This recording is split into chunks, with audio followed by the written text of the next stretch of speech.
Oh, that's the end of that song. That means it's time to start the show on a Monday. Okay. What's up, folks? How you doing? It's Monday. We're back for whatever this show is. What's the title today?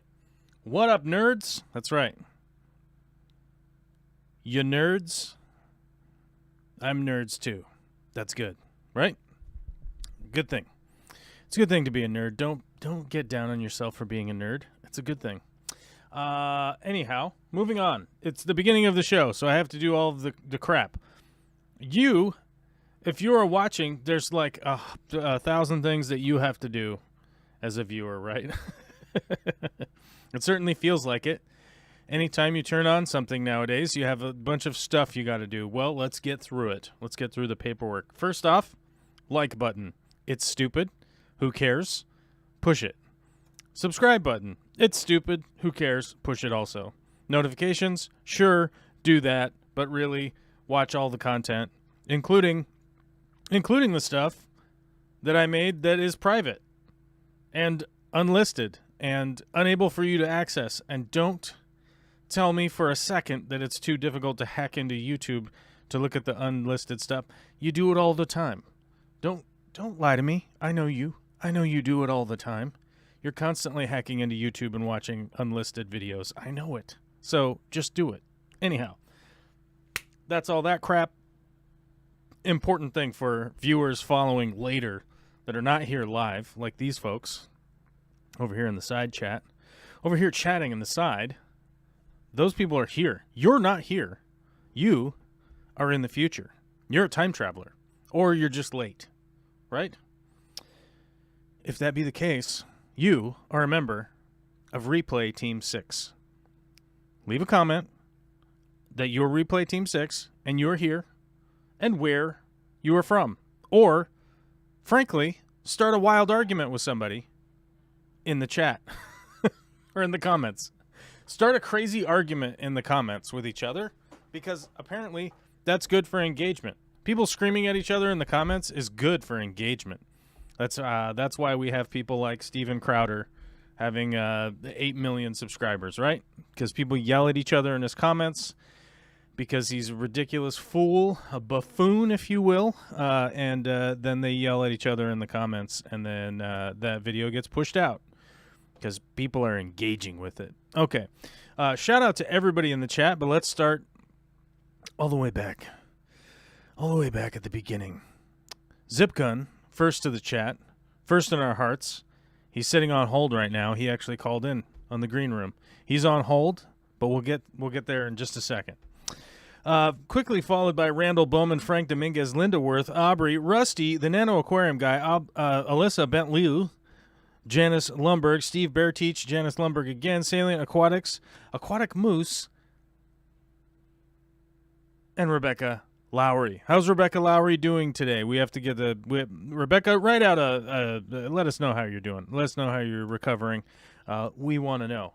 And when I say we, I mean, yeah, it's the royal we. It's me and God, right? I have the red phone that calls up to big little micro tiny gigantic baby Jesus in a tuxedo. I'm kidding. We. The community here, we all want to know. Not the royal we. You know what I'm talking about. What? Oh, God. Bear with me today. I'm going to constantly be distracted by noises. I'm going to turn around and look at them because there's no way I can set my brain to not go, what was that? Right? I can't do it because okay. Long story short, the insulation here from the previous owners had rats in it. They covered it up with blow-in insulation. I'm making this story real short, and then it'll probably last a half an hour while I complain about it. But they left all the rat insulation up there. They covered it up with other insulation so that when we bought this house, we didn't realize that was there. Now, the reason why they didn't want to do that is because it costs money. And a matter of fact, today is a butt-puckering large amount of money to get all this removed. But it's not a job It's a job that I could air quote do. I could do the job. I don't have a truck with the crazy machinery to get all the old stuff out. I don't do this every single day like they do. I don't have a team of people that want to remove everything. So that's why we had to hire a company to do it. But they are currently doing it right now. So there are people in the attic. There are people in all around. There are people everywhere right now, banging, loud noises, all that stuff. So if you see me distracted, that's why. Like, wait, what? What's that? You know, so we'll see how it goes, and we'll see how if they can get it done today. I don't know how they're going to get it done today, but they're confident that they're going to get it done in one day. Fingers crossed. We have fingers crossed. Yes. Saltwater socks, freshwater better. I'm so confused by that comment. Saltwater socks, freshwater better. Salient, what are you talking about? What? Saltwater socks? I never liked using socks in my saltwater aquariums, my reefs, because they got ruined. They got ruined. No matter how many times I talk to people, that they always are like, I put this in them in the washing machine, and then I do this other thing in the washing machine, whatever. They're like, you wash them once and dry them out, even if you hang dry them, they're never the same. They just never, ever were the same for me. So it was a huge waste of money because then you'd have to keep buying them. But what's the name of the what's that thing called? The roll filter. What the heck is this thing called? I can't remember the name of it. The Clarity SK3000, the Aquamax, the Reef Mat, the Fleece Roller. The Reef Mat Fleece Roller. These things. Let me see if I can find one. Let me see if I can find one on Amazon, because we're an Amazon affiliate. So if people click through that and then they go and buy a toaster instead. Reef Mat Roller Filter. Let's see if we can't come up with something. Coral View has a Fleer Fleece filter. I've never used that one. Trigger Systems has one that goes onto the sumps that I use. If you don't use the sumps that I use, I don't think it's gonna fit. I don't think it's gonna fit, bro. Yeah, there doesn't seem to be one on Amazon. But anyhow, the only one that seems to be posted up on Amazon is the Coral View one. These actually have like a roller. The filter socks is like a roll of giant toilet paper, and then it slowly, it turns the roll, and so that you end up with a clean filter pad as it just continues to go around. I know people that have used these and they loved them. I know people that used these and they absolutely detested and hated them. It's been mixed reviews. I have literally been intrigued by using one of these many, many times over at conventions, whatever, product conventions, all that kind of crap that I've been to. And I really wanted to use one someday, but I've just never bothered to pull the trigger to find out if one's good or not. Seems like a good way to get around the filter socks and having to clean them, though, because you just get another roll, replace the roll, and then, yeah. Let's see. Freshwater Ichthyology says, I found the wool socks remove more waste, but are hell to clean. You'll be there a while. I used to clean them with a hose. The fine ones, not so great. Yeah. I think the roll is probably the good deal. Oh my God. Okay, so we've got Rebecca's in the chat. Rebecca's in the green room. We got to hear how you're doing. So whenever you feel like, just start yelling at me.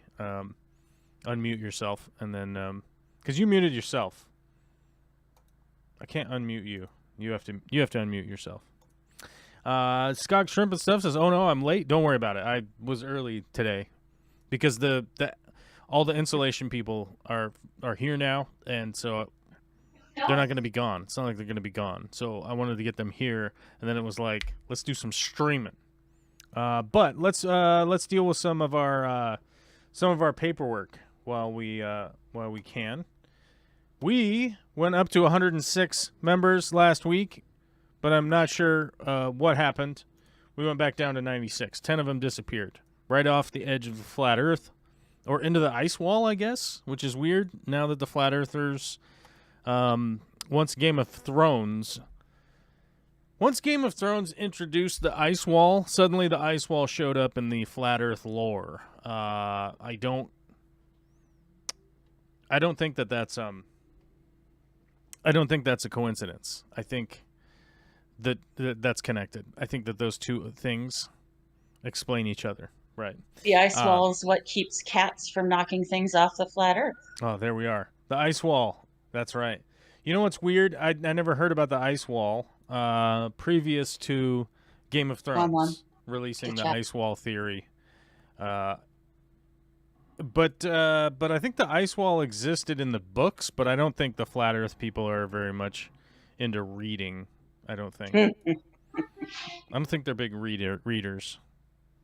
Well, probably not. Depends on what you think they're reading. Quick question. Yes. Are you a flat earther, Rebecca?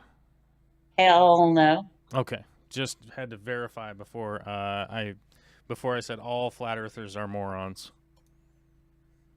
The question I always have for flat earthers are clouds made of water? Is that water vapor? Is that what clouds are? And if they go yes, then I go, okay, why do you accept that science and not all the other science then? Why would you do that? Yes, but contrails are chemtrails. Those aren't water. Those are, we're all going to die chemicals. Well, that's the connection there, right? Because they're always talking about chemtrails. So if you ask them about clouds, they go like, are clouds water vapor? And if they can't seem to wrap their minds around that, you're like, wow, this person's so far gone. Yeah,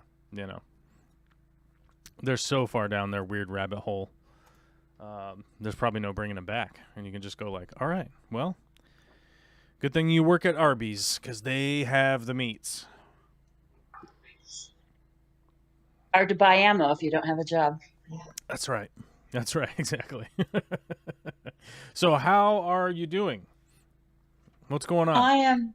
I am sitting in a rehab facility in Spokane, Washington, waiting for my legs to work again so I can stand up and walk the hell out of here.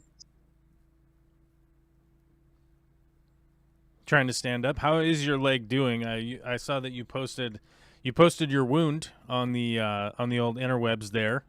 And yes, you're like, this is not for the squeamish, and I am not a squeamish person, so I was like, well, let me take a look there. And the healing process, I will tell you, I'm sure you're 100% familiar with at this point, if you weren't before, is a real MFer. Yes, it is. Only to be described as like, hey, there's those inside parts that were on my inside area. Right. Oh, dear God. What do you mean skin graft? Yeah. No, it's not fantastic, but hopefully I'll be moving out of here fairly soon. Yeah. So they had to clear you all the way over to Spokane, huh? Yes, and I spent 2 weeks pretty much out of my mind with infection. I coded for 45 seconds. It's been a fun month and a half.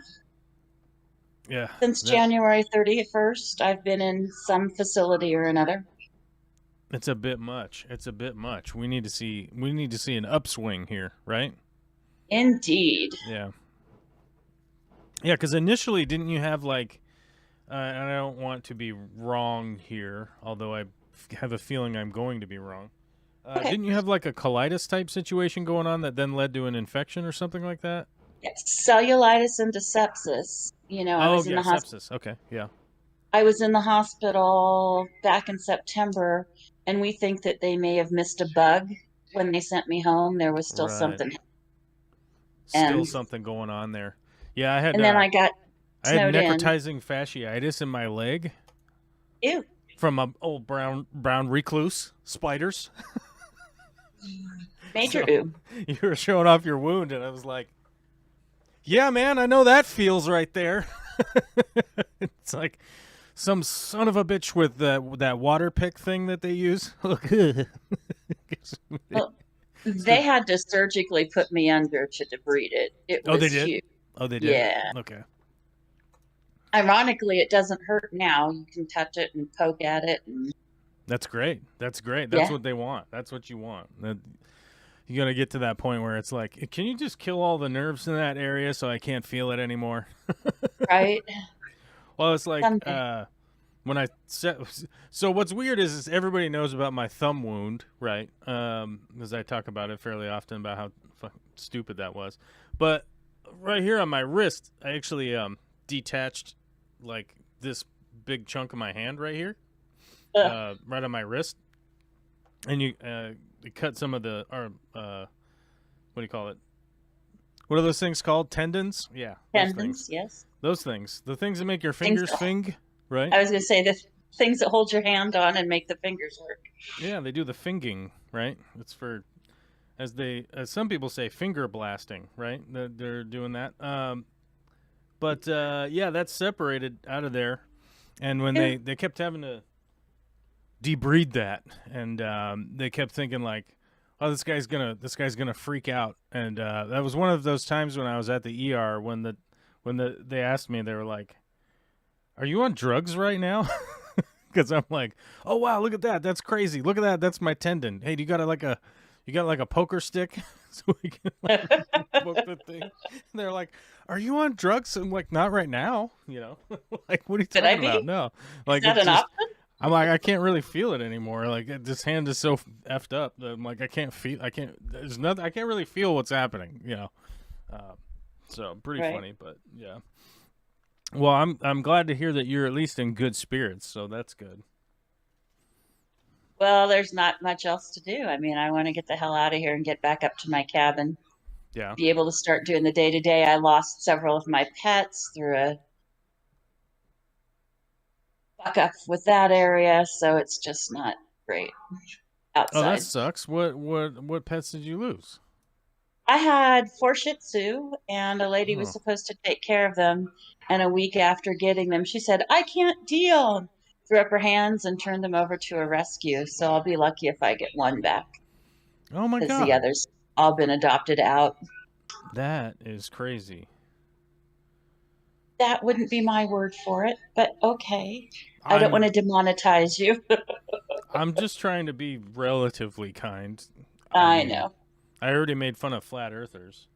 Um, Well, yeah, flat yeah. earthers are, yeah, she might, no, she's not. I wish I could say she were. She might. Somebody like that might very well be a flat earther. You never know. That sucks. I mean, I would be. It would be a much better situation if they could find something better than that resolution. That's Yeah, not cool, but. I'd had them for 10 years. Mhm. They'd been together since they were puppies, all of them. It was a little family. That's crazy.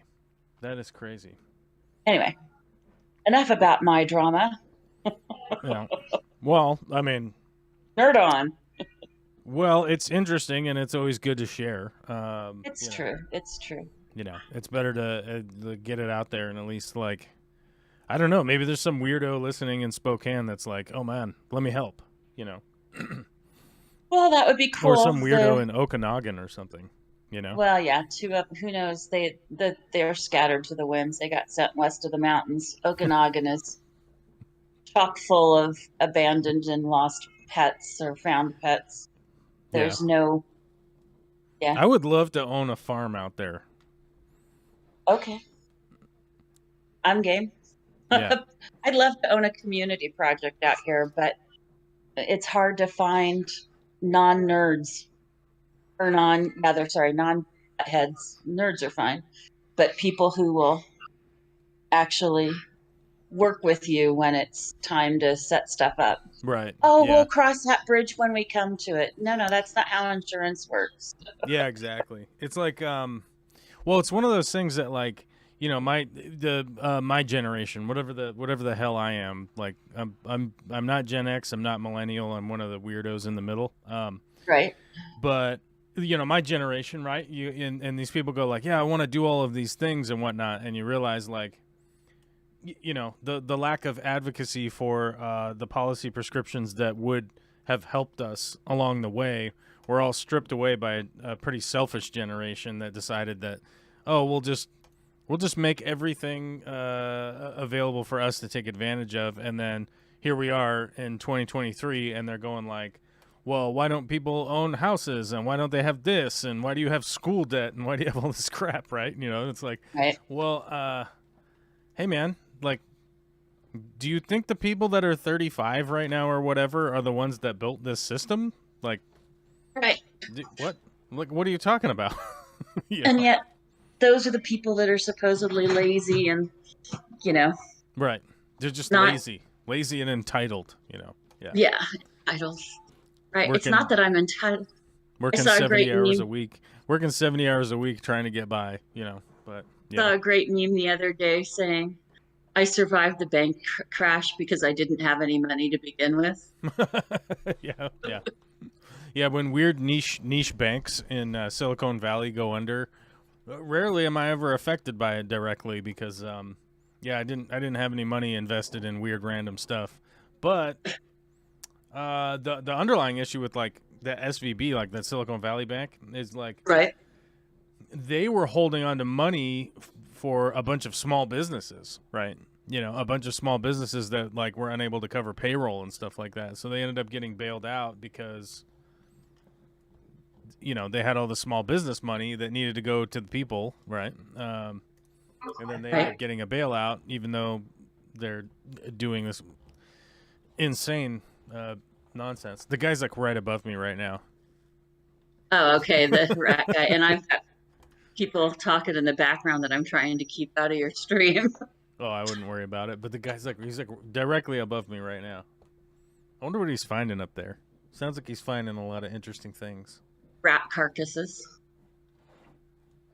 Well, it sounded like he dropped a pencil just a second ago, but That takes. I just wonder that's what's up there. I think once they have it all cleared out, I'm gonna probably go up there and take a peek, see what's going on. Gotta throw on my respirator and I get the damn fibers in my lungs. I'm not supposed to get the fibers in my lungs, guys. You know, I'm not supposed to do that. I'm supposed to wear my respirator. That's right. Fiberglass. Just Bob says, I would love living in a universe with a flat Earth. Terry Pratchett made it look amazing and funny. True facts. That's a true fact right there. And Terry Pratchett is well, I guess he died, but he was an amazing author. They offered a bunch of crazy discounts to depositors to keep all of their money in that bank, which is a very bad practice. True. Zip, you're in the chat. You're in the green room. You can just use your mouth hole. I don't know. Oh, there he is. Hello. Hey, what are you doing? Playing Minecraft. Are you playing Minecrafts? I am. Minecrafts. What's in the old mines today? Big funguses. Big fungi? Yep. Yep. Oh, okay. Happy spring equinox. Is today the spring equinox? Ostara. It is Ostara. Oh, it is. Okay. I wait for the solstice. I typically wait for the solstice to get too excited. But this last weekend, I did post a couple pictures up onto the Discord here, which is how people are calling in, if anyone is wondering. We went to the Holi. I don't know how to say it correctly, but it's an Indian celebration for spring. And everyone throws around a lot of color. I was going to say, did you get your beard colored? Yeah, I had a lot of purple on me and red, and yeah, I had a lot of color dust on me. I don't know what that stuff's supposed to be, but it's color dust, I guess. But it was pretty fun. It was fun to go. We had some fun there. One of Olivia's school friends' dad invited us to go because one of her little friends was like, "We gotta go. We have to have Olivia come." So we went, and it was fun. Surprisingly, a lot of surprising amount of Indians in Western Washington. As you know, when they all congregate into one area, you're like, oh yeah, there's a lot of them. And then it was funny. I was talking to Olivia's friend's dad, and he was like, yeah, there's one in Seattle next weekend, and then there was one at the place we were at last weekend, and then he's like, yeah, it's like a whole month now because they try to get the celebration to kind of fit everybody's schedule. Whereas I guess in India, I think most everything kind of shuts down and they all kind of do it over one weekend. But he's like, yeah, here in the States, you got to have a bunch of them, so so everybody gets a chance to go. There's usually a number of 5Ks to the color runs. Yeah, there are a lot of people that got to do the jogging. That is really important to them. Not a huge jogger myself, although I probably could get into jogging if need be. I like doing hiking a lot more. I feel like hiking is better for you than jogging is also. Easier to take pictures. It's much easier to take pictures. When you're jogging, everything's just going to be out of focus and stuff. Zippy, what else is going on? Well, I learned something yesterday, which is one of the reasons I was talking about the equinox. Is today is the Nozon. It's the Persian New Year. Nozon? What's that? Yeah, the Persian New Year. It's originally it was an old Zoroastrian holiday, and after the Muslims took over, it survived into modern day Iran, and also that whole area. They celebrate the New Year today. Oh, is that today? Yep. Oh, with okay. the spring equinox, and a big part of it, apparently, at least in Iran, is part of their celebration is they use fish. Now, unfortunately, a lot of them don't know how to take care of them, so they don't have good end results. But I was just kind of struck once I kind of learned this from a customer. It's like, man, that's a tremendous opportunity for the industry and the hobby to get a whole segment of the population interested and involved in the hobby. What do they use the fish for? They it's part of they'll make like an altar with 7 items that represent things that they want in the new year, like wealth and prosperity and things like that. And goldfish, or as they apparently call them in Farsi, redfish, are part of that affirmation of life. So it's really kind of a neat celebration from what I've read. But again, a lot of them don't have a tradition of fish keeping. So landlocked countries and deserts not really big on the fish keeping. Certainly not in Zoroastrian times.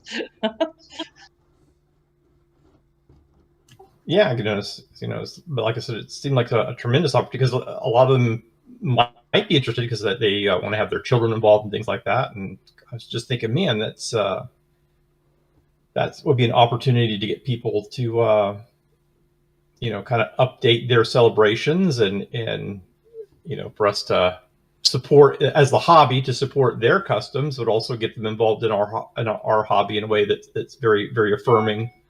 And welcoming. Watching Joel watch the ceiling is somewhat distracting. Yeah, it's kind of funny. Oh yeah, I mean they're like right above me right now. That's why it's like, and then their big machine like shut down, so then they were like up there on the walkie-talkie to the other person, like, "Hey, go turn the thing back on," And then it's like started back up, and it was like sucking through the ceiling there. But yeah, I mean they're like directly above me right now, which is hilarious. Because we have like a lot of flats. We don't have like a lot of square footage in this house. It's not huge, but we have a lot of flat because it's a Rambler. So there's a lot of area that they could be in at this moment, and yet directly above me is where they are. So it's kind of funny. Getting that crap into the walls. What Zipgun was talking about. So their big celebration. Oh, they do. That's the one with they do the fireworks and then they like spin them around on a stick and stuff, right? I think that's part of it. Yeah, and depending on the country. Yeah. Okay.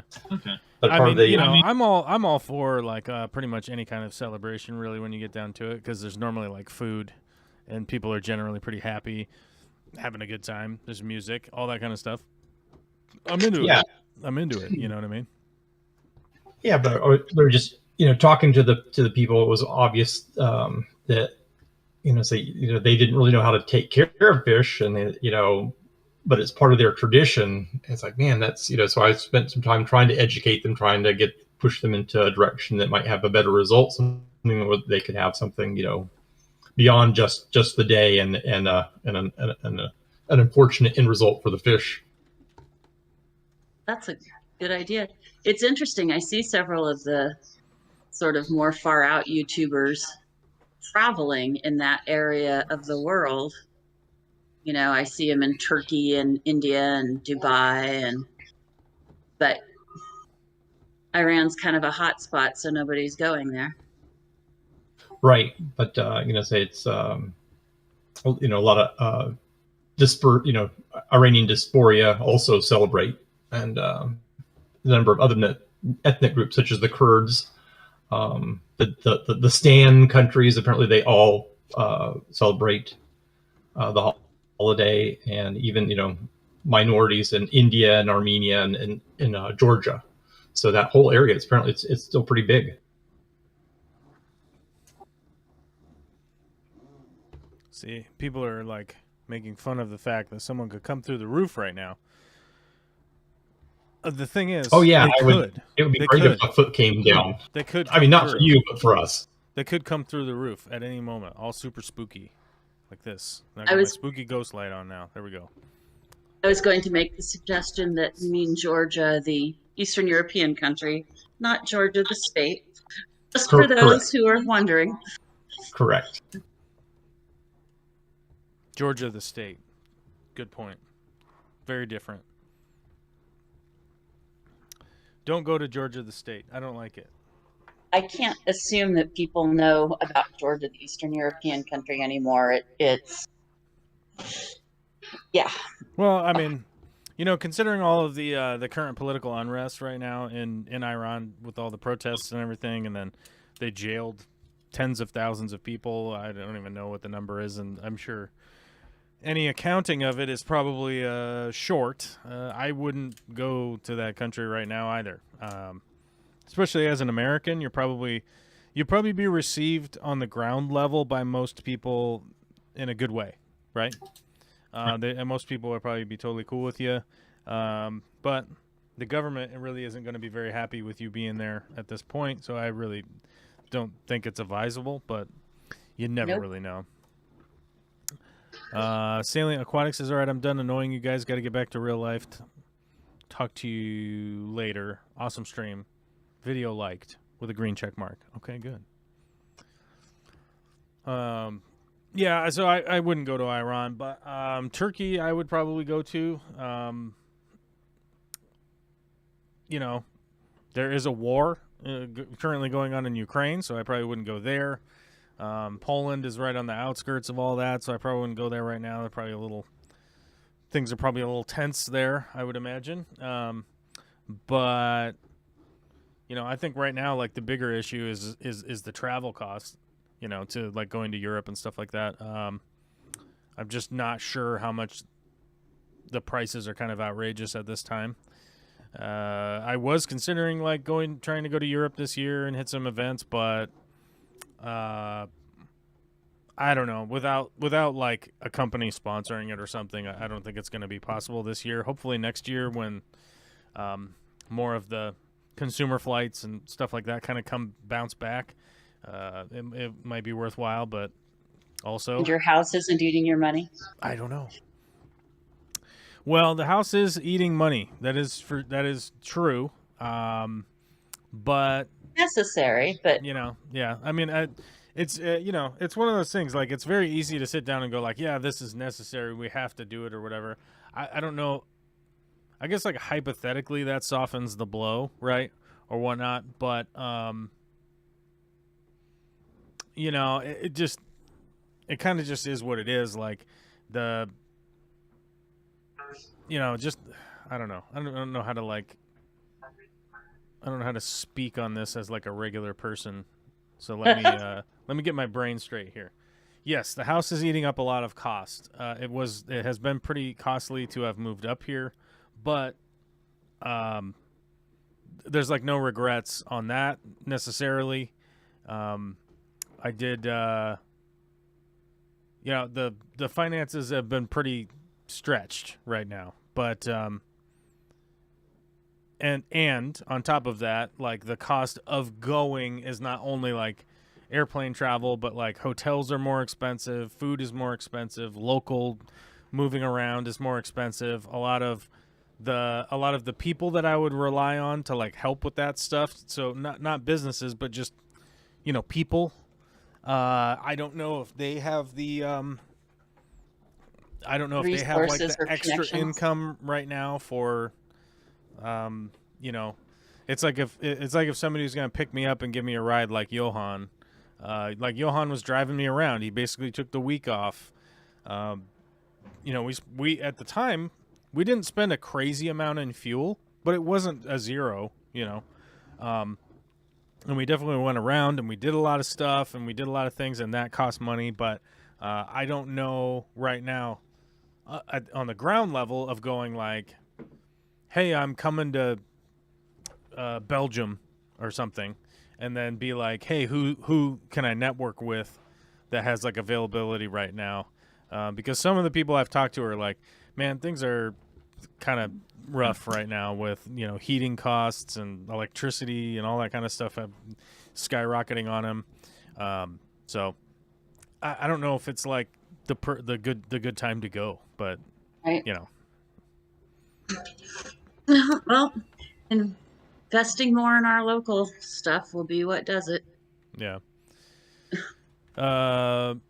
Rebecca says Israel is apparently amazing to visit for history. That whole region has a lot of religious history, if it's your kind of thing. Religious history is not really my kind of thing. Like, I've spent a lot of time. Unfortunately, the way I look at it is like I've unfortunately had to research a lot of religions because the world that we live in sort of forces.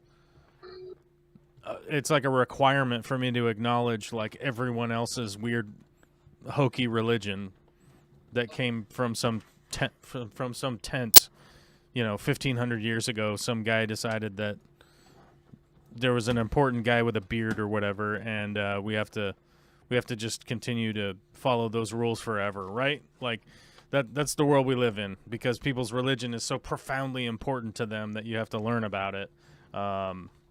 Like the Mormon religion. I've had to learn about that because there's Mormon people around in my community. Knocking on your door. Oh, wait, no. Knocking on my door. Strangely knowing my name, which is weird.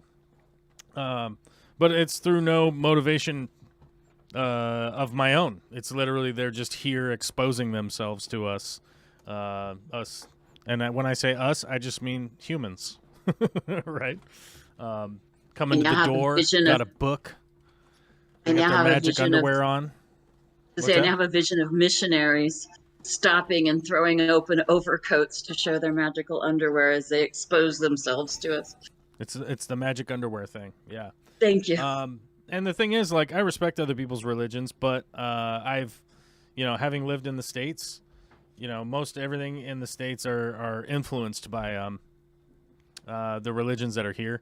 And I saw that somebody posted one of the funniest tweets I've ever seen. Ben Shapiro is an insane person. Let me see if I can't find it.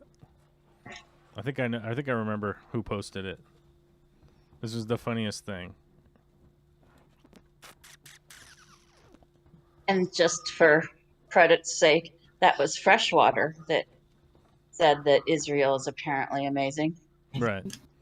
So Ben Shapiro, who like has for no reason that I can really discern other than getting billions of dollars from or millions of dollars from oil barons, is like a supposed intellectual. But this is the quote of his tweet from St. Patrick's Day. It has become blindingly clear that our society is now run by an elite class who are markedly weird.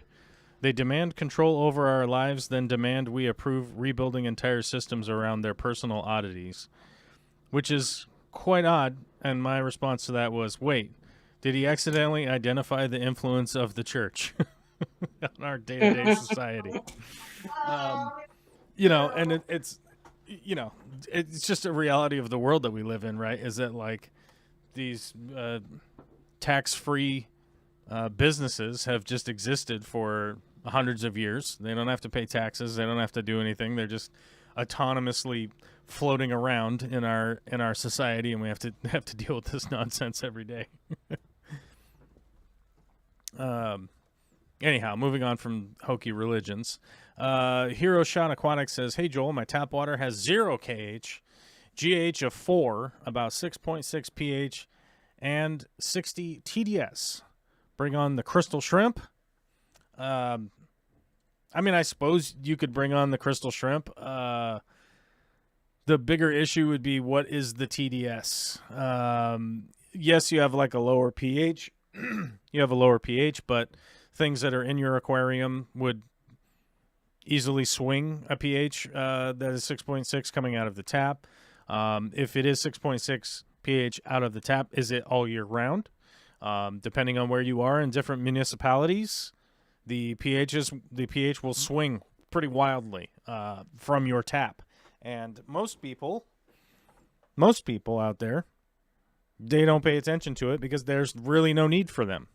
But if you need to verify that, the one place I would start is if you have like a really good pizzeria around you, if you have somebody who is making pizza dough on a regular basis that isn't like Pizza Hut or Domino's Pizza or whatever, if you have like a really good pizza joint, ask them how the pH is throughout the year. Yeah, and they can probably validate it. Or you can go to your local water district and ask them, hey, what months out of the year is my pH going to go up and down? So maybe you don't have to pay attention to it too much. But the bigger issue is what is the TDS? Yes, you have 60 TDS. What is it? Is it ammonia? Is it magnesium? Is it salt? Who knows? I don't know what it is. And from the question what you gave me information wise, I don't know what it is either. So in the past, when I used to run my crystal shrimp tanks, I would run all my water through an RO, reverse osmosis, right? Turns out the reverse osmosis was sort of useless for my water where I lived at the time because the RO part wasn't doing anything because the water was already basically RO, right? All I needed was the deionizing side of it. So I ended up getting rid of the membrane and then just went over to that 3-stage filter. I've made videos about this in the past. That was just a 3-stage filter that focused on charcoal and deionizing material because it would pull those little bit of stuff that was in the water because like my TDS would be 4 coming out of the tap, right? So it was a pretty, it was pretty basic for me because that was the water that was regularly coming out of my tap. But you first have to figure out what that TDS is. So I'd get a water test kit, figure out what it is, and then you kind of know where to go from there. If I would always just these days kind of recommend people to pre-filter their water so that they know that they're starting out with something clean, and then you can remineralize it yourself because remineralizing is actually quite easy these days. There's a lot of products out there that will help you remineralize. A good one to start at is like Bacter AE and stuff like that. Pick whatever brand you really like, and then kind of go up in that methodology, and then just figure out which which remineralizing agents that you want to use. Like kind of one of the easiest ones that you can get out there is the Thrive, which is, hold on, let me get links for this stuff. Copy Thrive. This one comes out of Oregon from Nylock G, which is Colin backwards, right? Colin G, Nylock G. It's just Colin G backwards. So I would generally go with some Thrive and Bacter AE, and those are kind of the two spots that I would say. And you really don't need to do too much other than that, than some real basic planted aquarium stuff. Like, so if you have pretty solid planted aquarium things, some Bacter AE, some decent other foods, and remineralize with like Thrive, and you'll generally have pretty good success from there if you're looking for the kind of sort of easy mode. That's what I would kind of be looking at doing. I know there's a lot of folks out there that go like, well, that's an investment. And I always would remind people that, like, if you're going to get into shrimp breeding pretty aggressively and stuff like that, it's not it's a fantastic hobby, definitely, for sure. But if you're going to get into breeding and stuff, I would be aware of the fact that you're probably going to sell some of them at some point in time. You get your breeding colonies going, you're going to have to cull some of them yourself, which means culling doesn't mean you have to murder them all. Although if you're like me, you could just feed them to your chickens. But culling them from your end is going to be getting the ones out, bagging them up, and selling them to somebody. And you can eventually get to the point where you sort of have a hobby that might be a little income stream, or it might just be costing you zero, right? Which I would say is probably the goal for most people, is to have a hobby that doesn't cost them anything, that you're not constantly having to shell money out for, and going into the negative. Mormon, I prefer Pokemon. Me too. I prefer Pokemon. Actually, Olivia has recently discovered Pokemon. I forget where we were, so don't hold me down and make me tell you the story. I don't know. Somebody's kid. We were at somewhere, and somebody had a kid that was like 10, and they gave Olivia their old Pokemon cards. They were like, these are my old Pokemon cards. I don't play with them anymore. They're for you, Olivia, because you're so cute, basically. It was a gift, and now she's discovered Pokemon. Doesn't really understand what Pokemon is, but she knows what Pikachu is, and that is currently her battle cry while she runs into the park. Is she yells Pikachu really loud, and I think it's cute as hell. Yeah, Hero Shot, I would just go with some Thrive and remineralize your water. And like I said, I skipped the RO. I just went to DI because the deionizing was plenty for me to get that water clean, then put it in, then the things that I add to it, I know what I'm buffering up. Yeah. I love it when they get to that age that they start getting their own little mottos and their own little phrases that they repeat over and over. Yeah. I mean, she's an interesting little kid. That's for sure. She's bright because she has like a really strong vocabulary. Like, she's very strong vocabulary. Not so good on the reading and writing yet. It's a work in progress. Obviously, she's 4. Just to be clear, she didn't like see a piano and then walk over there and know how to play Beethoven's Fifth or something, right? Right. So, not a prodigy. so people are like, oh my God, he's on here talking about how smart his daughter is. Oh God, she's the best, right? No, she's not the best. She's a great little kid, but she has like a really good vocabulary, which is going well for her. So, but she can't. The adding, it's not clicking yet. Well, at 4, that's not a surprise. Keep reading to her. She doesn't know She doesn't know that 15 exists either for some reason. She can count to 30, But for some reason, 15 just keeps disappearing in there. So go 14 to 16. For some reason, I'm like, where's 15? What happened? She's like, I don't know. Yeah. I ate it. Janice says my 5-year-old granddaughter plays Zelda like no tomorrow. Yeah, I haven't introduced Olivia to the video gaming yet. I'm thinking after her 5th birthday, I think we'll probably get her like an old Nintendo or something and see how she does with it. We'll see how she does. See how it goes. But An old Atari system. Here, play Pong. well, my thought was it's just to get like a Nintendo Entertainment System, like the original Nintendo. So when I was a kid, we had like a Commodore. Well, my neighbor had a Commodore.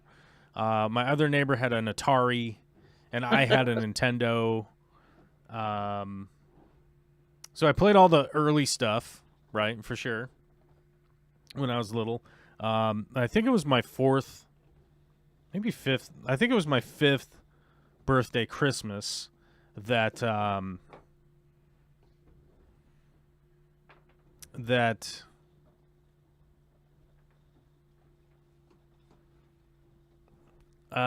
got the Nintendo and was playing Super Mario Brothers. So my thought there was like maybe I would get her a Nintendo like emulator and see if she could play Super Mario Brothers for her 5th Christmas, right? When she's 5. That was my thought of going like, well, that's what it was like for me when I was 5. Maybe I'll do that for her, but you know, I don't know. Cool. I don't know. Is that weird? No, it just seems I have a 25-year-old and I wish that I'd waited longer than I did to introduce her to screen time because she was probably about 5 or 6 and I wish I'd done more reading and less screen time through those early elementary years. I mean, you can't help it. Other kids have it. They see it everywhere, but it's tough. Well, that's the thing. Like, so we do a lot of reading time. She does watch some movies and stuff like that, because it's sort of impossible, you know. Like, you can't live in a house these days in, I guess. Well, I mean, I suppose we could move to a cabin out on the side of a mountain, right? You know, I wouldn't recommend it with kids. My neighbor's kids are stealing from my cabin while I'm gone, so don't do that. Yeah, I feel like if you're too far out, it's not good for kids. It's well, I mean, that's one of the reasons that Vicky and I were like, well, we could move way far out, and then it's like, no, it's not. That's not good. I don't think that's good. Nope. And I don't think it has. Actually, to be clear here, Vicky has a gigantic family. Okay, like you could probably go wherever you go, you'll probably run into somebody who's like related to Vicky, right? Okay. I'm telling you. Any city you go to, you're probably running into somebody who's like, that's my second cousin right over there. It's weird. But very southern. I mean, there's a lot of kids, right? There's a lot of kids, and a lot of them are having kids now / already have old kids.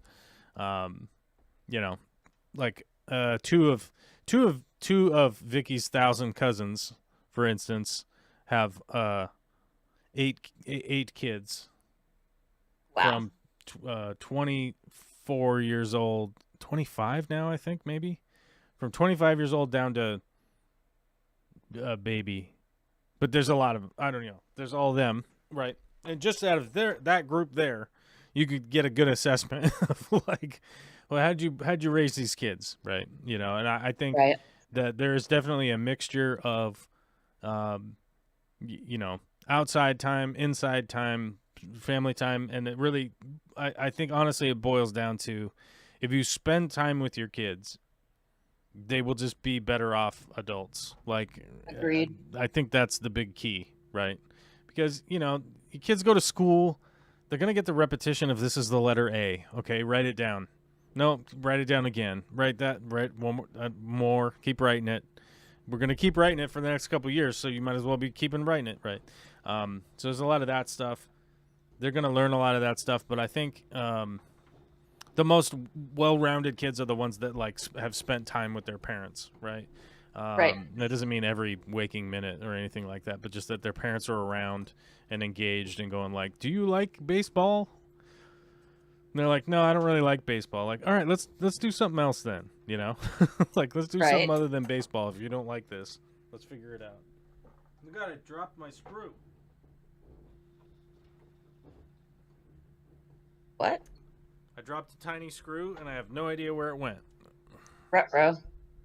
Was it something important, like say eyeglasses or the back of a phone?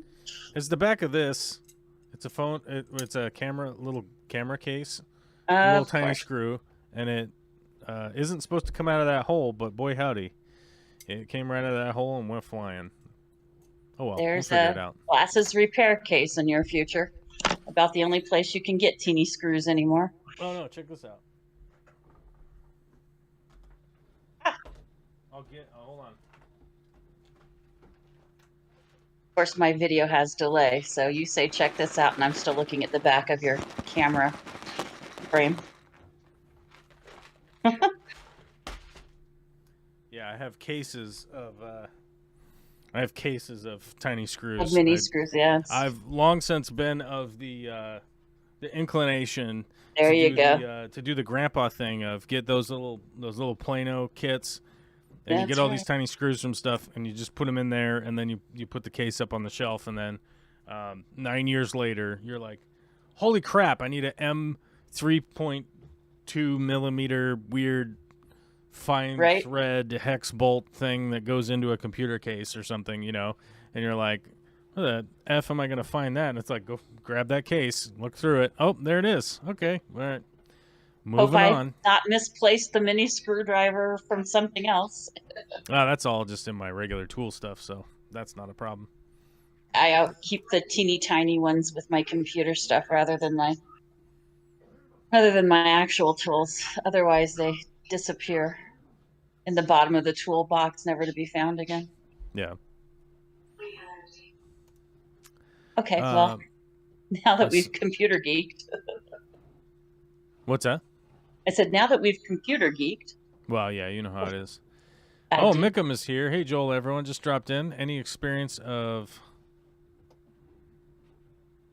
I can't read that. The lemon gobies? I'm getting some tomorrow. I don't think I've personally owned... them. I think Corey had some of these at one point. I've never personally owned this fish, though. Me either. They're pretty when I see them. Yeah. Not super expensive, but not super cheap either. Yeah, I think Corey had these in one of his tubs. I don't think like the care is really all that crazy. Oh, but they're Sulawesi. They're Sulawesis. Oh, yeah. I mean, I'm not a huge. I don't have a huge success rate of doing Sulawesi water personally. Personally, myself. Let's see. Let's take a look.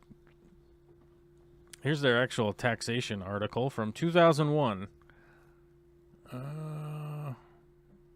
Yeah, so these are actually from Sulawesi. So Interesting.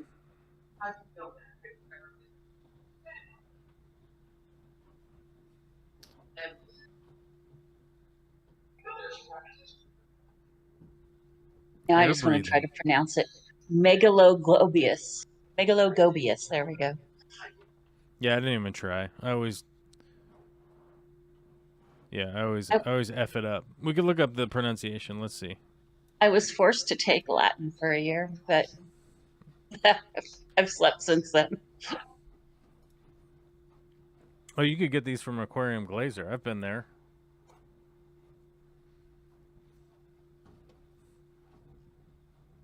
I miss not having a local fish store. Mugilogobius wilsoni. English, Australian. Mugalagobius wilsoni. Magalagobius. Magalagobius. Rex. Rex. Mugalagobius wilsoni. Mugalagobius wilsoni. Magalagobius? Mugalagobius wilsoni. Magalagobius. Okay. Chinese. Magalagobius It's a wilsoni. U. Shouldn't it be Magalagobius. Okay. Okay. Danish. Mugalagobius wilsoni.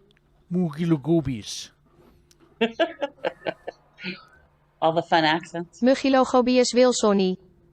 Man, I will tell you, like, the Dutch, when I was around the Dutch, their Mugilogobius wilsoni. language is, like, kind of windy. It's got, like, this windiness to it. I don't know how else to describe it.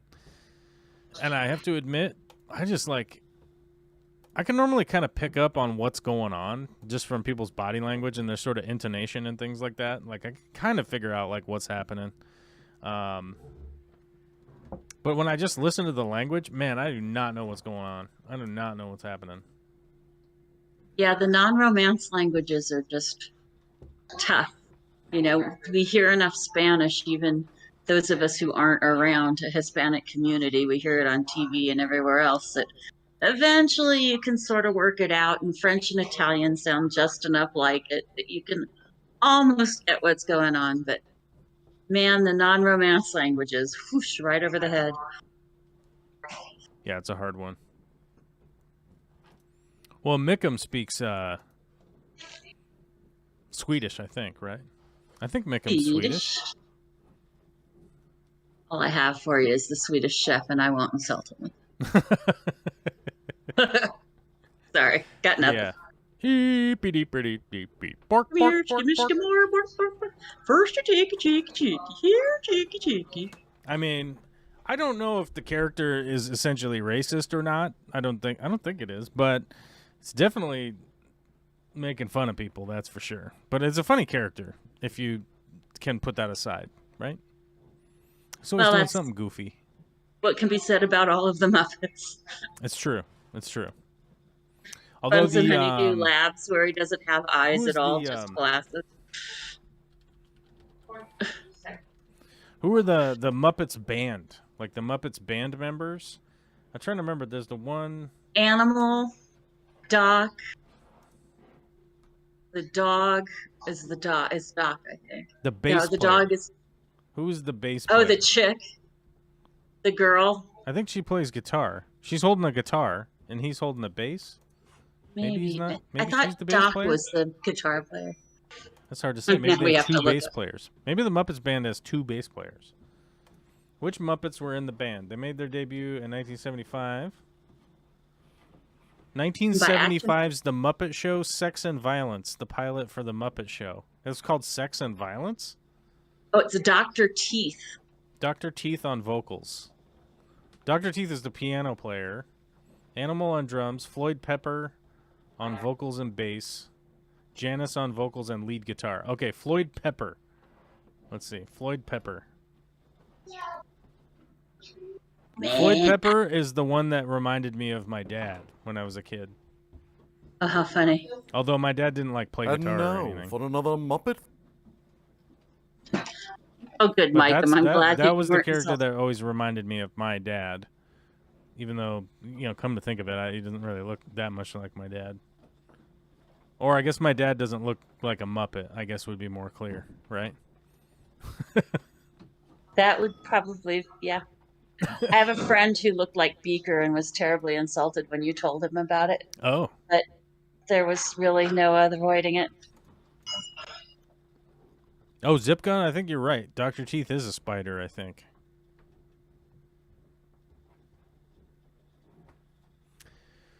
Going down the rabbit hole of pseudomogills, anyone with experience in, out of the community aquarium to share?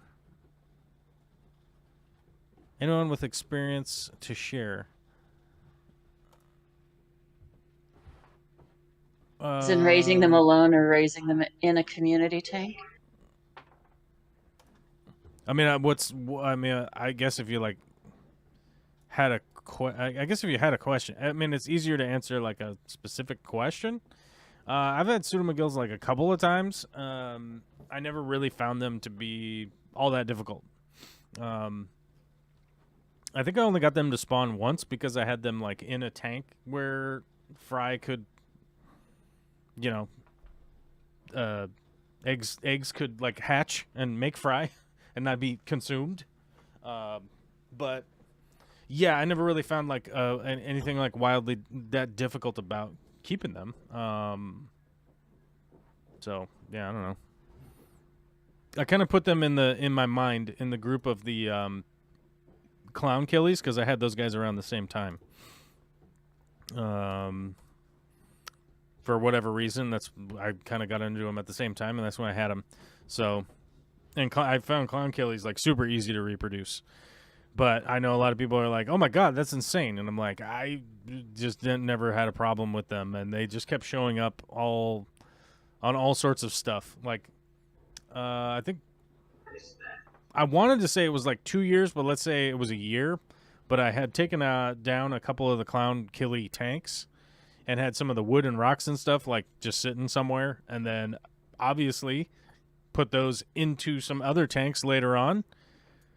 The only way you could figure that out is that clown killies suddenly started showing up in those tanks that I never put you in here. How are you in this tank? It's like, oh, you must have hatched here.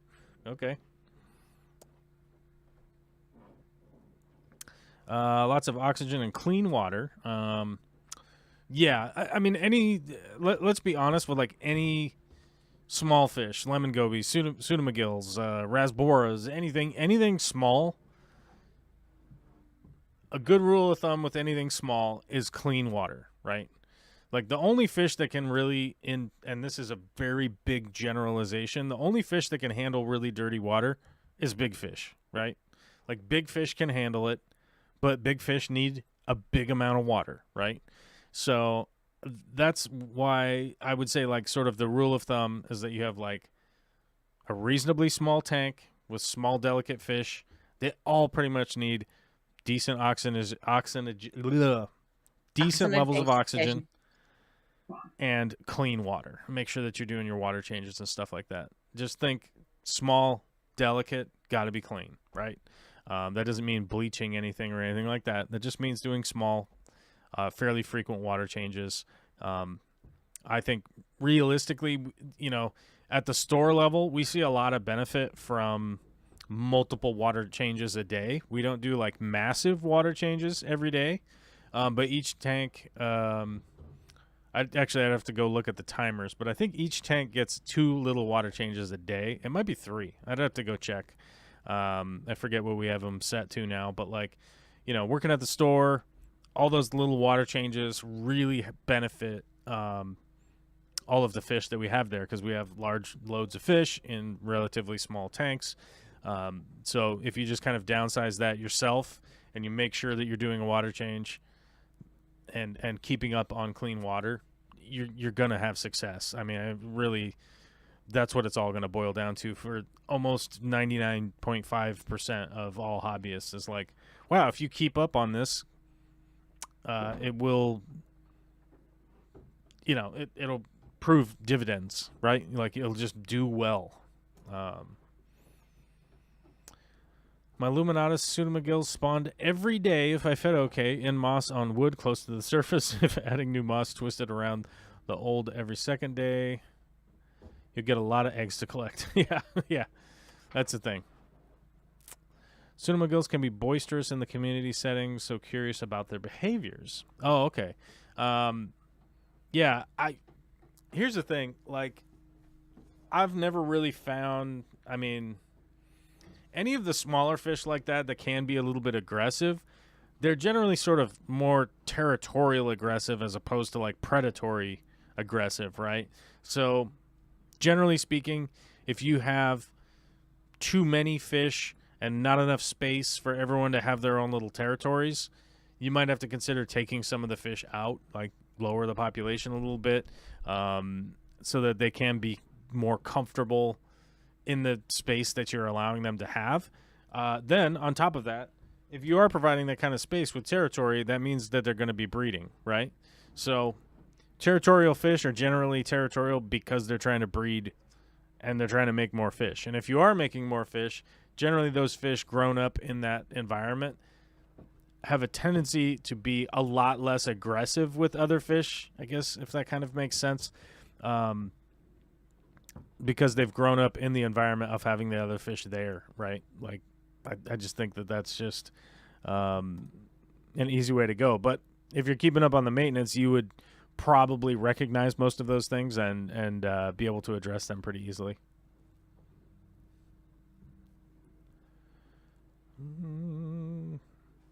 My Luminatus got fry and my planted a pisto tank with soft water, survived among the plants growing up to the surface. Yeah. Yeah, that's true. All right, what was Zipgun calling in about today? He wanted to call in about something. Something was on Zipgun's mind. And it can't be only Minecraft, right?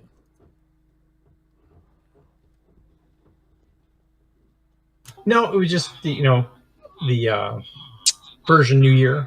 The opportunity of a whole segment of people that deal with fish on a yearly basis that aren't in the hobby, that might be a opportunity to actually get them in the hobby and have better results for the fish. Mm-hmm. Well, it is kind of fun that a lot of people have their New Year not in the dead of winter, which it feels a little better. It feels a little better to not have the New Year when it is ice cold outside.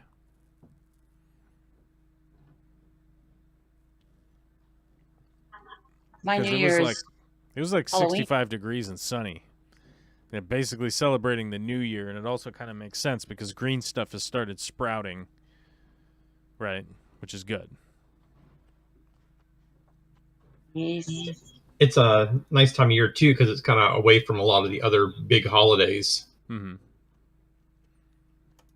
Wow, I don't know. Easter eats up so much of the calendar, at least in America, with Lent and Good Friday, and we'll toss Fat Tuesday in there because it's become such a thing, and all the rest of it. And then straight into Memorial Day and all of that. It's crazy. And that's not even counting St. Patrick's or... Yeah, St. Patrick's Day was last week, and for once in a really long time, I completely avoided it. Like, nobody bothered me about it. No bother, right? They had a St. Patrick's Day thing at the school, but it was very much just like, it's St. Patrick's Day. Although Olivia did come home with the cutest little outfit thing that they came up with, that they took a paper bowl, right? Those little kid paper bowls, they're like this big. Mm-hmm. Then they painted that green. Then they tied a string to it on either end.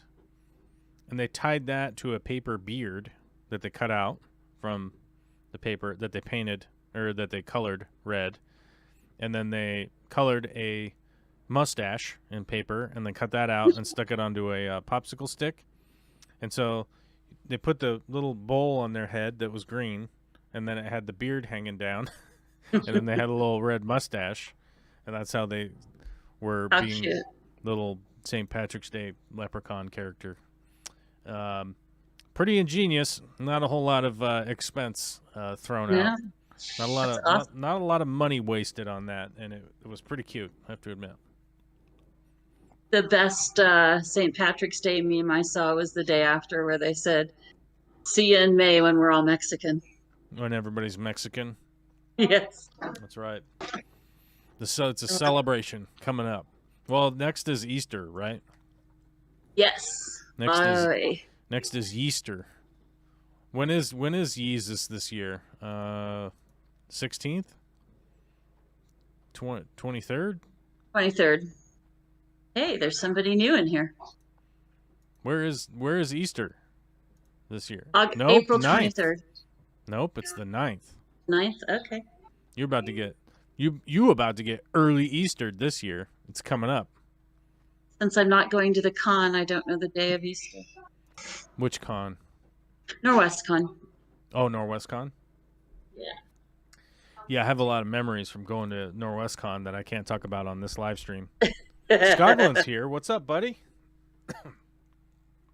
Oh, not too much, man. Just trying to figure out all my settings here. Uh-oh. Are you pushing buttons? Well, yeah, because if I don't go over and mute the YouTube and then I get to hear it like weirdly echoed in my head from Discord and YouTube, gets to be too much. It is too much. And YouTube is delayed and Right, yeah, that oh my 30-second delay is something else, man. I mean, I forget. I was live streaming with somebody a little while ago, and they were doing the headphones thing where they wear headphones the whole time, and I'm like, how do you do that? You know, because like when you're doing radio, you wear headphones, you know, and you're isolated over there, but you can hear yourself coming back into your headphones, and it's like on that millisecond delay, whatever that is. It's like, you know, 200 milliseconds or whatever, but you can hear yourself coming back in your headphones, and it is crazy.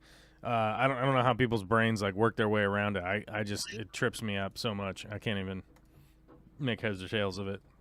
So, like, I got headphones now because otherwise my microphone has to be too close to my speaker, and it just kind of weird.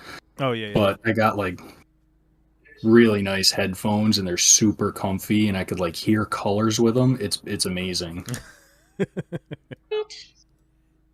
yeah, I miss a good set of can headphones. All these earbud things just annoy the snot out of me. Yeah, that's why when I was looking, like, I did some deep digging to find these. They're worth it, every penny. Yeah.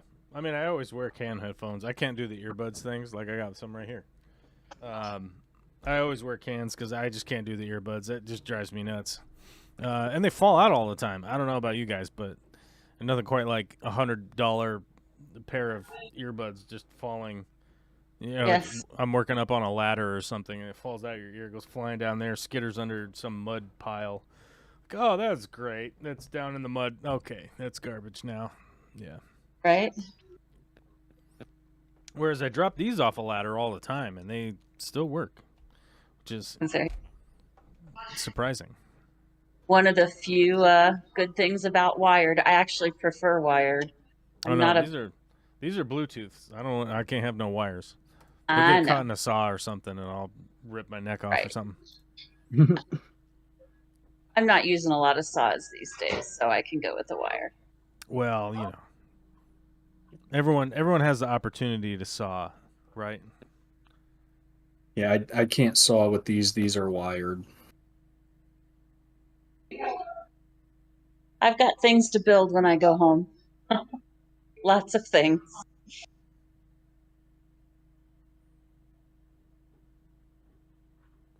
Well house, and need to go and fix holes in the fence to see if I can keep some cattle out.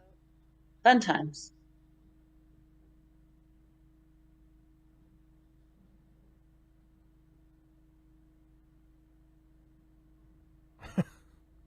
Sorry, my friend. It was a conversation killer. No, I'm sorry. My friend was. Well, I had work messages which I had to read, and then my friend sent me a message that was they're like, oh, LOL, SMH, right?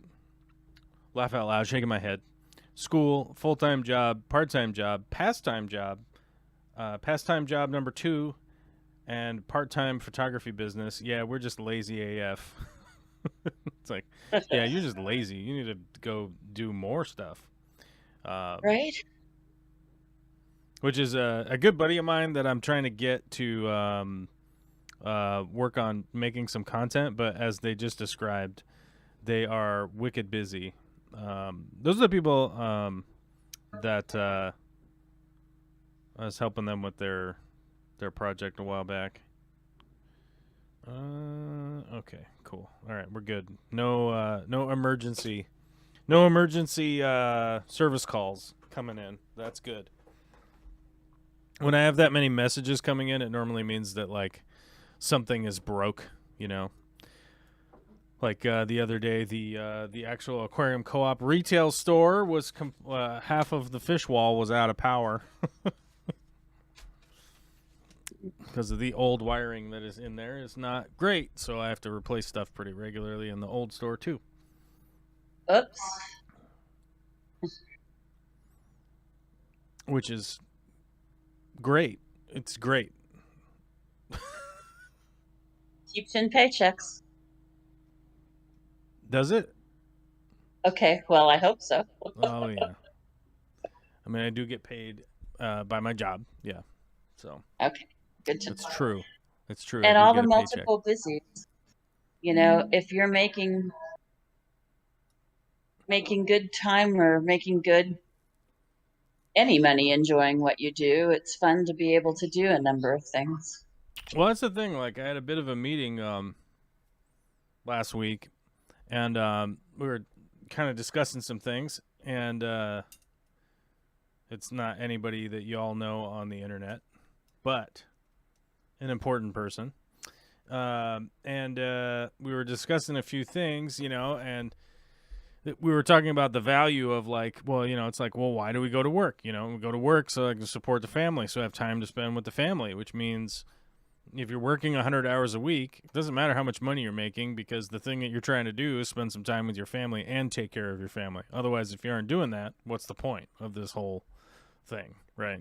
And it definitely was a good meeting. It was a really good meeting to realize like, yeah, this is why we do stuff. This is why we do it. And they had brought something up to me is that like, well, you know, nobody like wants to go work or whatever. And I was like, well, as an aside to your statement that you're making right now, like I do like to go to work. I like to do work.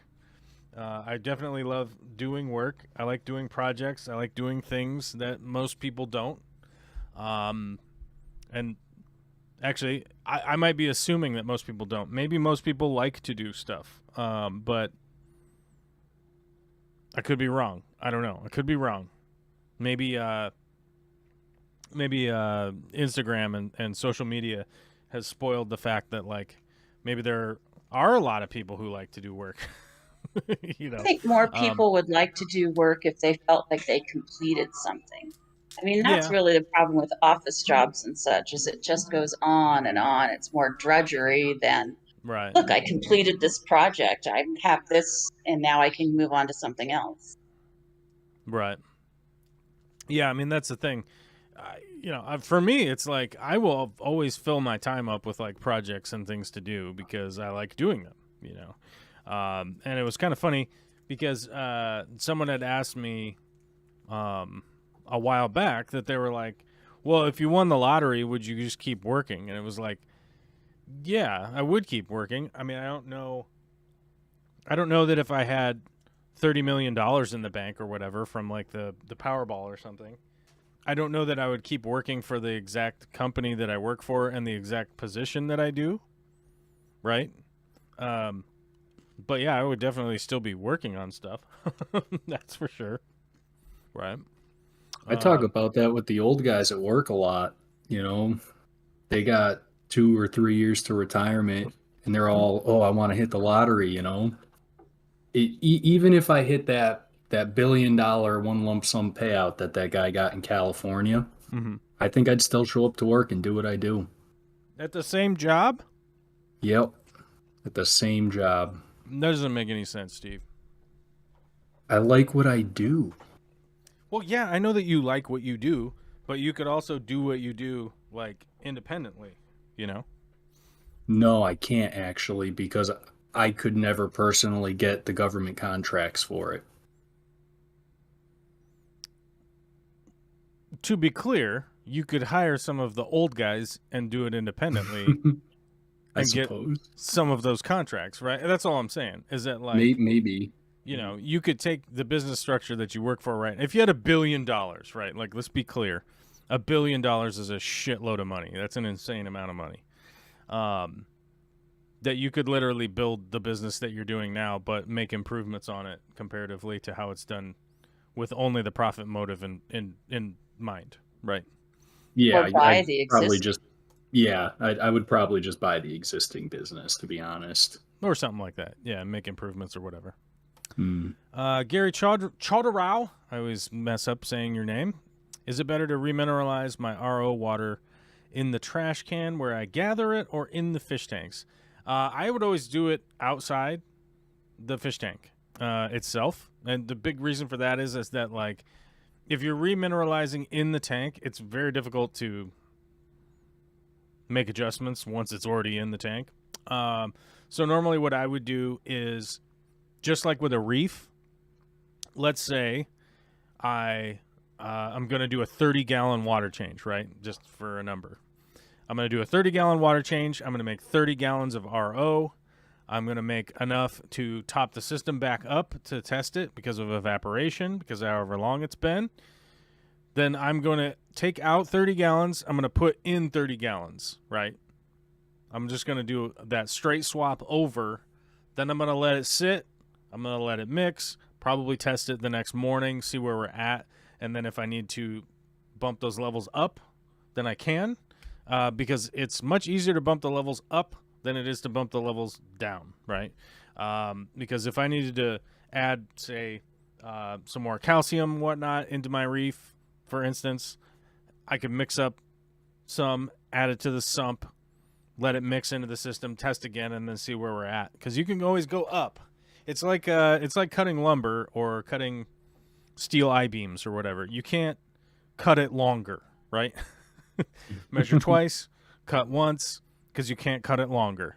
Once it's as short as it is, it's you're not going to go back. Same thing with the aquarium. Is like if you added too much, you're going to have a lot more trouble getting that number back down versus adding in a little bit more to get it up to where you want it to be.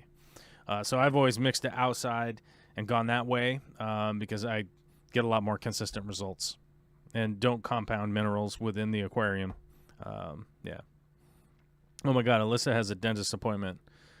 She's entering the dentist. Good luck, Alyssa. Don't have them put you under, or do have them put you under. I don't know, whatever you're into. No root canals. I don't like to have them put me under. I'm not a big fan of it. I'm more of a I'll just go through the pain. Like I'll just live with it. Oh, I was grateful when they did that debriding. Please put me under. Yeah, I can appreciate that. I'm talking about the dentist. If they have to do like drilling or cracking a tooth or whatever they have. Oh yeah. I'm like, don't put me under, man. Just I'll eat the pain. Don't worry about it. Just give me the shot. I'll deal. It doesn't matter. I'll live through it because I know what you're doing. I know what you're doing. Right. You're drilling around in my head, and eventually it'll be over. Right. It's like a limited time engagement. My jaw will stop vibrating. Yeah. I don't like getting put down at the dentist. I don't like that. Maybe it's the environment. Do you think it's the environment? Or maybe it's the historical... Maybe there was like too many stories in the newspaper of like what was happening to people. Maybe that plays into it. You never know. What is Vicky doing? I'm going to pause for a second. I have activity in my room. Oh my God. Get those readings. They're going to check your blood pressure. They're going to do all that stuff. All right, Stephen, what is new in your fish room? Oh, sorry. Janice was asking, do you have a tank set up in the house? The fish build is looking great. The fish room build. I do not have a tank set up in the house. Vicky and I have agreed that tanks getting set up in the house is not a great idea. We both agree on that. Because doing maintenance on tanks in the house kind of sucks. Having tanks in the house leads to, just whatever. So we've just always agreed, like, let's keep fish tanks in the fish tank area. We've always just kind of agreed on that. Although maybe someday I'll do some kind of fancy build out where It's like in a wall or something like that. We'll probably do that someday, but we don't have that currently. That would be pretty sweet. Yeah, I mean that's like the long term. That's kind of a long term thing of like, I would like to have a tank that's built into a wall that's plumbed down to a separate room for the sumps and all that stuff. Sort of the high end reef thing. I would like to do that someday. But obviously that's like a lot of energy and time and money and stuff like that. And it just really hasn't been a priority of mine. It's always kind of been a priority to like set up a space that is separate so that I can like film and make videos and do all that kind of crap. Although like the new fish room is where I'll be streaming from in the future.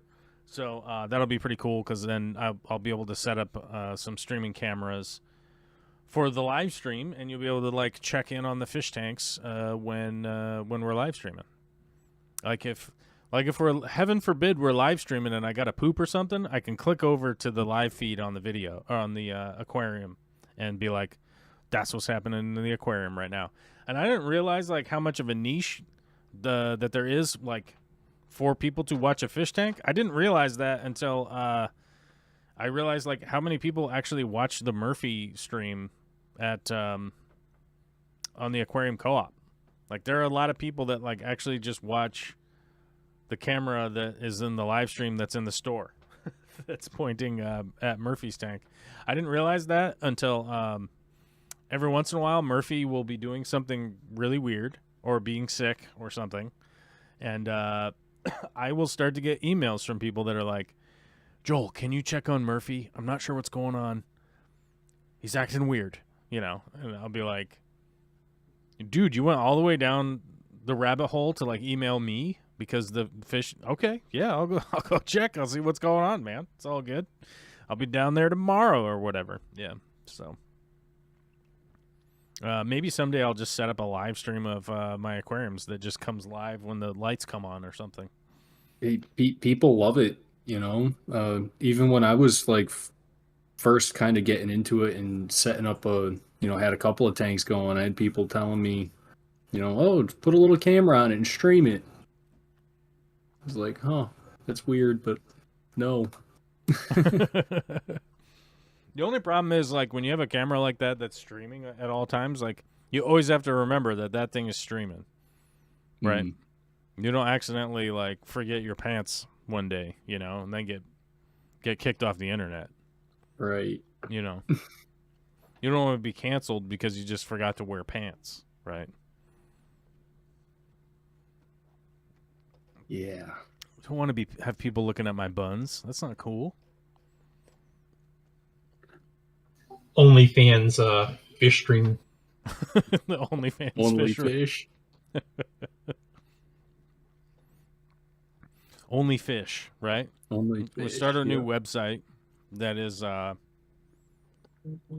it's just a straight rip of OnlyFans, right? But it's only fish. And it's just live streams of people fish tanks, and then they can sponsor whether they want to watch it or not. Actually, I think that would get out of hand pretty quick. Because people would start feeding. They would start doing feeding videos, right? Snakeheads eating goldfish and stuff like that. No, you just put it in the terms and conditions that your channel gets shut off if you do it. And you lose all royalties or whatever. Yeah, but then we have to hire the algorithm robots, right? They're cheap. Have the algorithm robots be watching everybody, the machines, the ghost inside the machine. Then the next thing you know, those algorithms get too smart, and then they take over, right? They take over only fish. So it goes from 1984 to Terminator. Then the algorithmic robots are in charge, and they take over, and then they take all of our bits. And what would our fish bits be? I guess you'd want memberships and subscribers, right? But you'd want like bits or some kind. Oh, flakes. You get the flakes for like the small ones, and then the pellets for the bigger ones, and then like auto feeder. Yeah, auto The feeder. You get subscription like should be auto feeders. Yeah.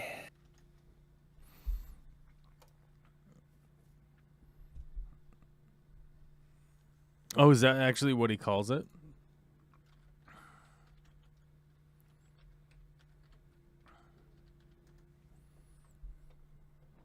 The auto feeder. Oh, somebody already did only fish. Yeah. Really? Now I have to look this up. It's on shirts. Oh, Joey's the marketing machine. He is not shy about putting himself out there. I will refrain from commenting. As will I. Okay, then.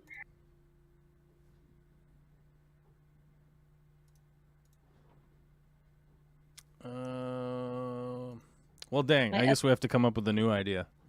We can't have bits then. And we can't have only fish. We have to have something else. Fish hub? You fish. Is it redfish? Oh, somebody has Fish Hub. Fish Hub is a thing. Fishhub.com. Join the community today. FishTube? What's that? Oh, FishTube? I'm almost certain that's taken. I know that the embroidery ones are floss tube. So. Yeah. FishTube is, I forget who that was. That's the convention one. I don't know. All I'm getting is these salmon cannons.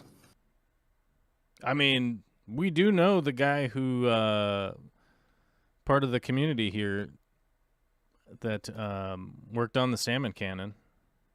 Really? We do have access. Yeah, Wesley. Wesley's one of the guys that helped program the salmon cannon. That's pretty cool. Yeah. Oh, So the big part of that they did was the infrared. So they have like the infrared scanners. Now, I might be wrong about infrared. Whatever it is. Scans the fish's scales as they go shooting by the salmon cannon, right? And then it basically gives you a fingerprint of the fish, right? So then when the fingerprint or when that fish goes through the next salmon cannon, you know it was at the last one and it was at this one. So it's going upstream. It's making its way. The what cannon? Oh my God, Master Black. If you don't know what the salmon cannon is, first off, you got to look up that video. I can't play it on stream. We can't play it on stream unless we get 200 members today or something. I don't know. Because I'll get demonetized for copyright claim. So the salmon cannon is actually a thing that, so a hydroelectric dam, right? A hydroelectric dam, put it across a river, makes a big reservoir of water behind it. That water pushes down through the turbines, powers the turbines, creates electricity, but it makes it very difficult for fish to make it back upstream so they can go up there and spray their eggs all over the place and make more salmon babies. You know what I'm talking about? We want salmon babies. We like salmon babies. First off, the salmon are cool as hell, all right? They'd be swimming, they'd be biting, they'd be going out to the ocean, they'd be chomping all sorts of crap, swimming around. Every once in a while, bebopping into the sky for just a second. They go, right? They go out the water, and then they go right back in, just to let you know, hey, I'm a cool salmon. Then the salmon will return to the rivers from the saltwater. They go freshwater, saltwater, freshwater. They'll come back up. They do some spawning. It's a good chance for you to club a fish and get lunch. Very easy to catch them when they're spawning. They're just right over there. You can just hit them with a stick and have lunch. But, you could wait for them to do their thing. You wait for them to do their thing. But anyhow, they had to figure out a way to get those fish up over the hydroelectric dam, and that comes in the form of the salmon cannon. It is like a chute. It shoots the salmon up this thing, and then shoots it out the end. I mean, it's like a long floppy cannon, I guess. Shoots the fish out, gets them up over the dam to the next level, right?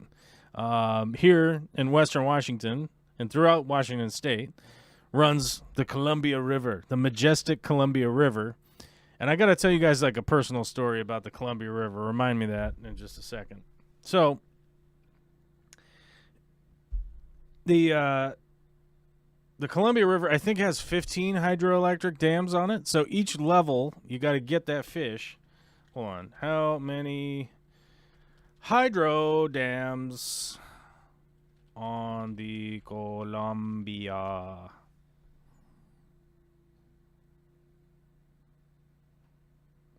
Oh my God, there's 150 hydroelectric dams. I was off by a 0. I was off by a metric of 10. A major multiplier. 0. The big 0. I was missing a very important 0. But the main ones are, let's see. Okay, some of them are in Canada. We're not going to worry about Canada.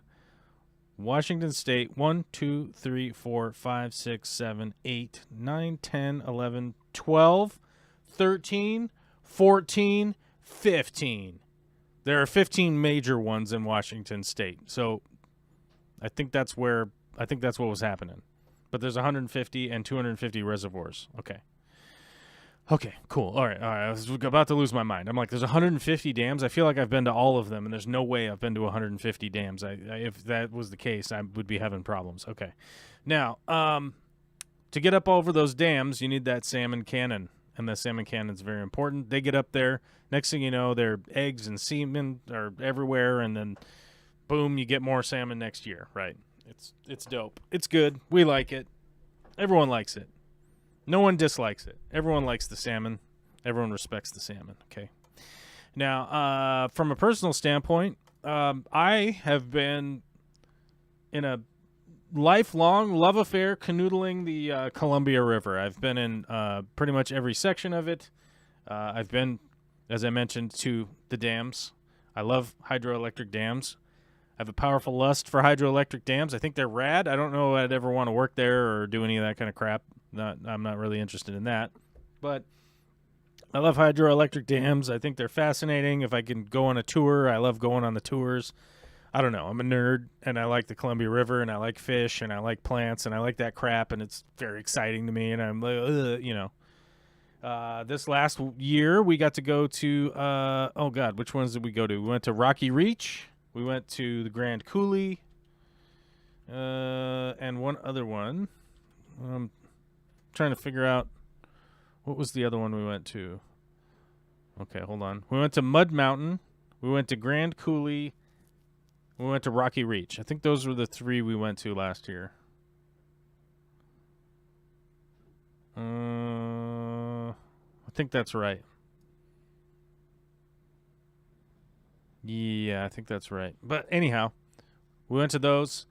I started filming a bunch of stuff. I started filming a bunch of material. I'm working on this big kind of the Columbia River and why I have a boner for it, basically, right? Trying to film that video, trying to make that video. It's not very good. It sucks. It's like the suckiest thing with a ton of footage, and it's not good, and it's not cohesive, and I don't even know what I'm trying to tell people. It's a weird project, and was like, okay, you know what I need to do? I need to get a hold of somebody who is like in charge of something at the Columbia River, right? It's a giant river.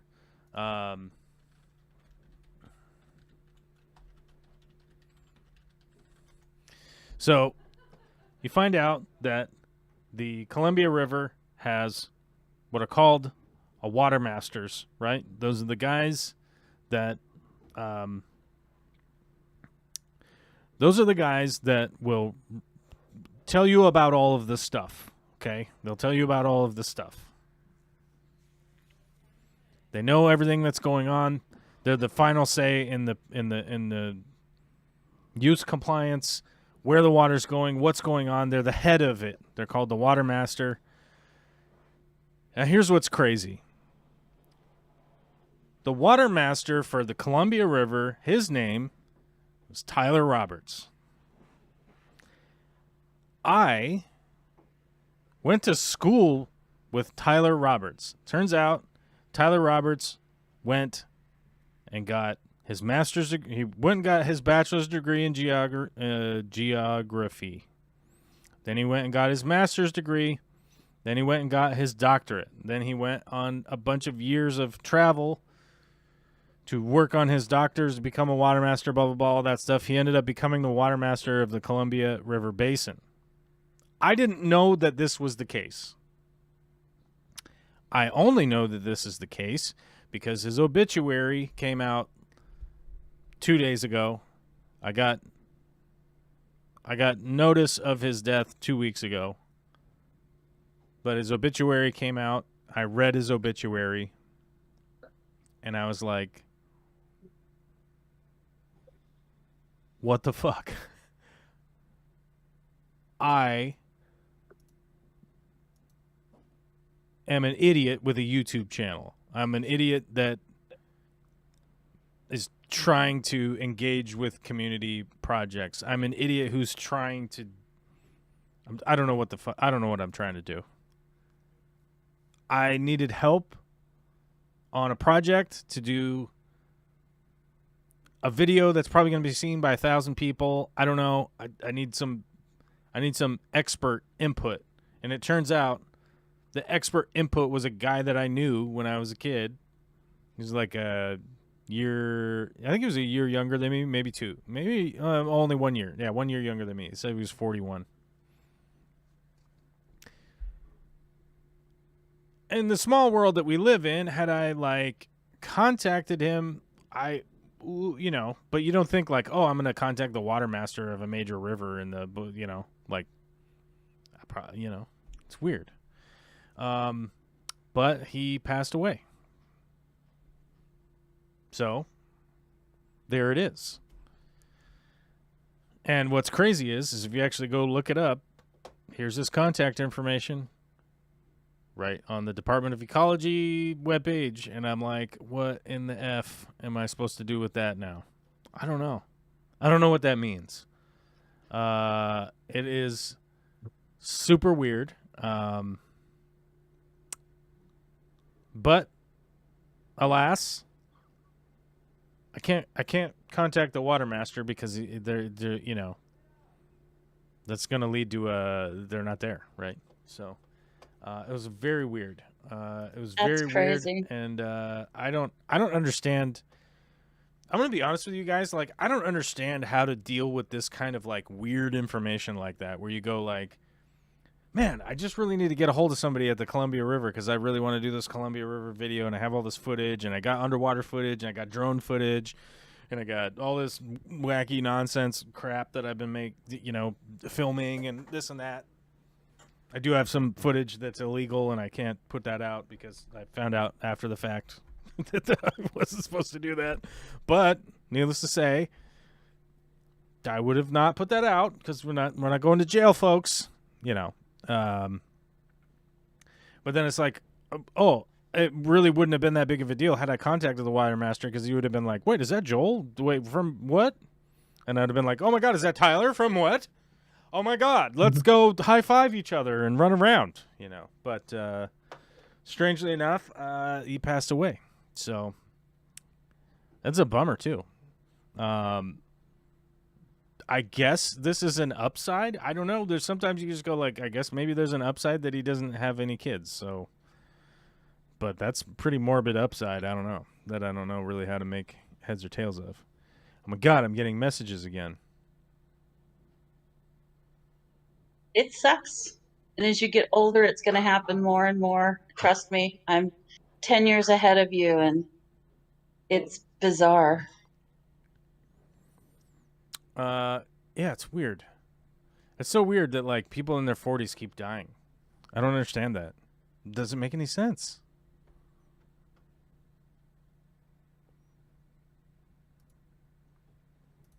Zipgun says no self-snitching. Okay, I'll try not to. But yeah, I don't know. It's super weird. I don't know. It's super weird. I don't know. It doesn't make any sense to me. I'm just like, what? Yeah, I don't know. It's bizarre. But anyhow, that's the news of the week. Hey guys, we're 2 hours in, so you guys got to go to bed or whatever. Go take a nap. Whoa. I'm going to go finish running my... Okay. Let's leave it on a good note here, guys.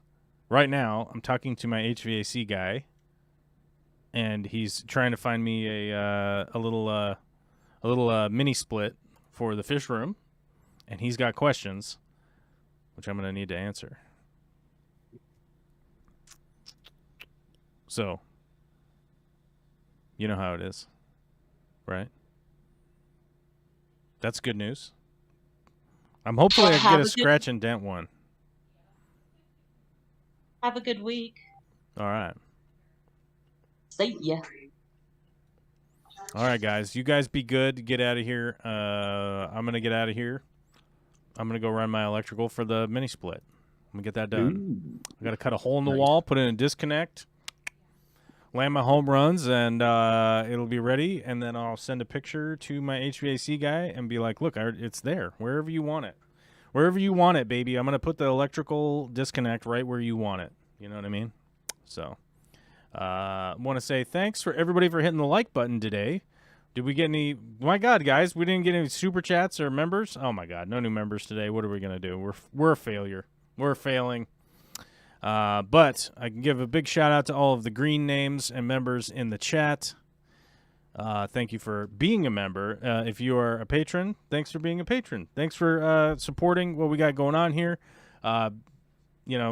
Mini splits aren't free for fish rooms, so every little dime helps out quite a bit, and I appreciate it 100%.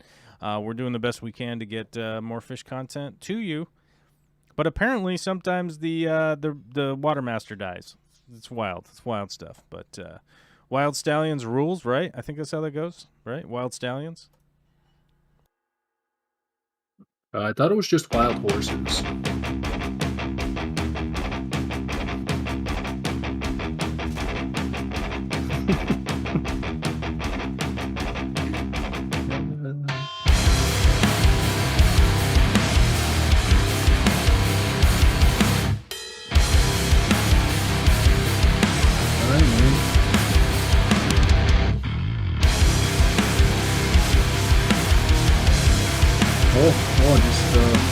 Just saying all right, thanks to the old free dude.